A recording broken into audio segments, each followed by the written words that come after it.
So I had an incident where we had been out all day and we're bringing back the new sail, which is heavy, and groceries, and yeah, I had 2 glasses of wine, whatever. But Sebastian had come in to go to sleep, and I tried to get my bag out of the dinghy because I realized that my phone was in the bag and I'd left it in the dinghy.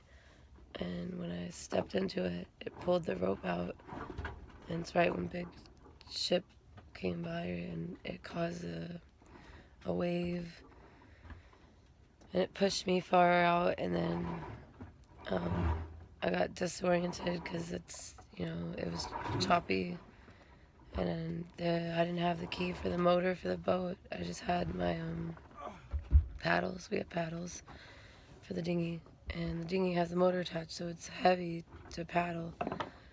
But then I kept getting pushed out, like, and if I didn't paddle, I just kept getting farther and farther. And the only thing over there is Africa, And so I was screaming, Sebastian, Sebastian, because I knew that, it's pretty sleepy out here. It's, we're like a little outside Palma, and it's an island, so, I don't know, people go to bed, and if they're partying, they're like in their houses or whatever.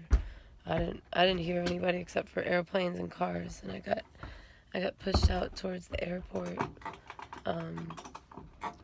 and I tried to flag down planes with the paddles because I don't know, it was like I was wearing a bright red cocktail dress, wasn't planning on paddling for 6 hours in the sea, and I was freezing because the dinghy has the floors coming up just from us loading batteries and different heavy things into it to get back to shore.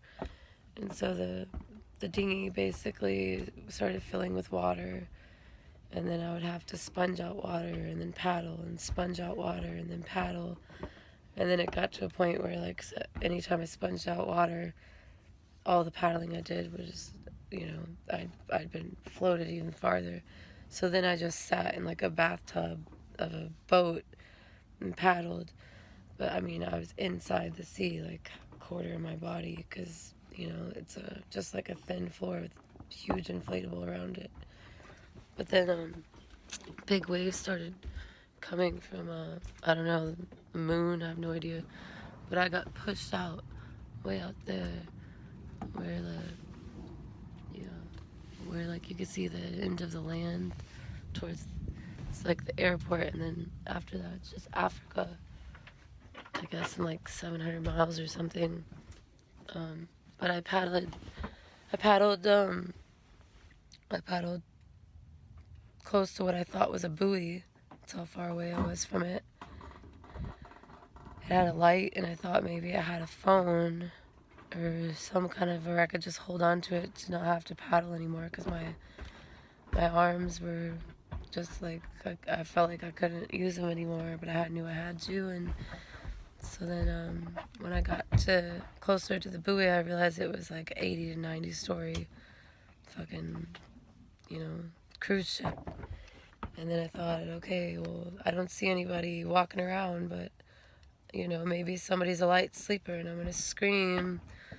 But my voice was already starting to go out. I just got it back. It's been like 3 days, and I just started screaming, like, help, I don't want to die like this, because I was getting pushed out into the sea, and then there's big waves, and then I'd get flipped. I mean, we're in the sea, but it's a bay, and we go around the Cape. It's different, It's like where all the wind and land don't, the wind just is open. So yeah, I started screaming, help, please, I don't want to die. And that's when, like, the boat started sucking me in, because all the water goes, even though I was far away from the boat, it started pulling me in, because it was, I don't know, like fucking 500,000 horsepower or some shit. And then I ended up in the back of the cruise ship, like, and that was terrifying, because I thought it's gonna suck me under it. And I was just screaming, and that's finally, like, when the Coast Guard came, and they had heard that the passenger had gone overboard. They kept asking me all these questions because there's migrants and drugs and all this stuff. And I was just telling them, please get me out of this boat. Please, I don't, it's going to push me out. It's going to push me out into the sea, and I don't want, I can't paddle anymore. Please pick me up. And they were like, of course we're going to pick you up. We just have to know who you are. And I'm like, fuck, like, so then I started freaking out and hitting my paddles in the water, saying, please, please. I was just like, I was hypothermic because I kept falling asleep. That was the worst part. I'd fall asleep and have a dream that I was back at the boat, and then I'd wake up and I'd be like underwater, almost my nose to in the dinghy, because I'd put my legs up on the motor to paddle, really, because it takes a lot of paddling. You have to like whoosh, whoosh. My arms and back and neck, everything's fucked. My legs, just from paddling so much. It was like, I don't know, really intense. And then they threw down a rope.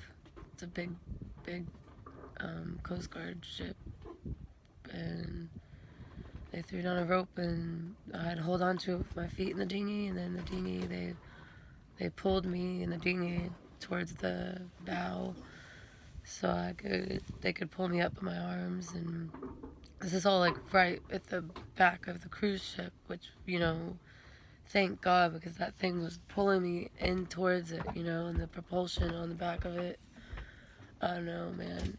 I've never been so fucking scared. I mean, the lion thing in South Africa was really scary, but at least somebody else had the reins. I mean, I was like, that was the only thing keeping me from floating to Africa. Not that I don't want to see Africa, but not as a corpse, you know. Like, I'm doing better now.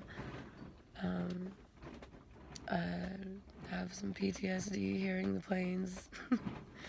I had to take a 45-minute dinghy ride after I got out of the hospital.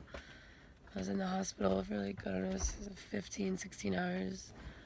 They wanted to keep me longer, but I mean, I have to pay for this shit, you know?